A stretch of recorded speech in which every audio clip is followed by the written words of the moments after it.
партиите, какво виждаме? Мисля, че в момента ще има една тенденция, в която ще се мъчат българското политическо пространство да останат по-малко партии.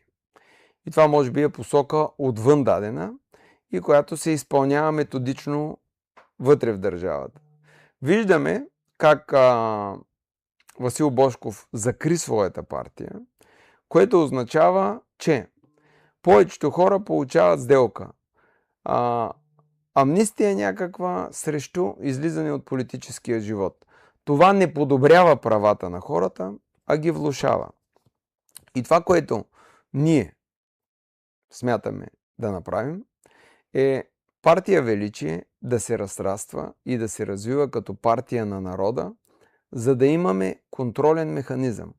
Контролният механизъм трябва да може да защитава винаги хората от самозабравяне.